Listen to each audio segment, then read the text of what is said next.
Fraud is an issue that touches every single state, not just one.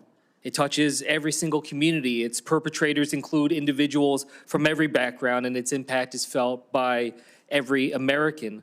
And so I hope we can all come together and say, absolutely, we need to be stewards of our taxpayer dollars, and to be able to do this in a way where we can look them in the eye and say that we are running a government that's able to look out for their investments and be able to deliver for them. So I understand that. But we have to make sure we're doing this in a way that doesn't single out any one group or people or broadly classify them as fraudsters, because we know that would be inaccurate as well, given how widespread this is. So I want to be clear. I condemn fraud at every level and believe that those who make a living scamming the American people must pay a price.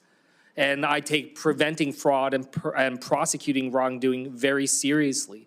However, we, again, cannot and should not use fraud as an excuse to go after political enemies, to militarize American cities, or wield government power in a way that goes after the American people, as they utilize constitutional rights to stand against injustice, to make sure that we are not delegitimizing legitimate freedom of expression and gathering.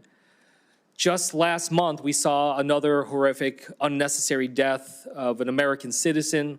This is a moment where many are frightened, and I hear that back in my home state as well. We have a responsibility as we are doing our due diligence in terms of governance to make sure we are not throwing gasoline on the fire, and that we are doing it in a way that can keep a level head and be able to think through pragmatically what we can do to be able to address these problems that we face. They deserve serious executive and legislative action to address fraud, and can and need to be bipartisan for us to be able to get them done.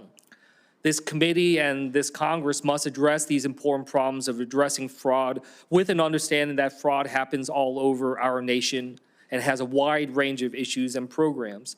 Happens in the private sector, happens in the public sector, happens under both the Democratic and Republican administrations and leadership. We should not be complacent to it.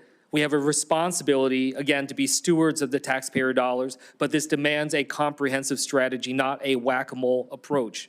Thus, I'll conclude by just saying we must show the American people that we are using their hard-earned dollars responsibly and not rewarding wrongdoers or looking the other way due to partisan or political convenience. We must also restore trust in our government at a time when it is at an all-time low, and be able to make sure that there's accountability no matter who is at fault, regardless of their political background, or if they sit in the Oval Office or here in Congress or in a governor's office, actions that only invite more fraud within the programs that we have.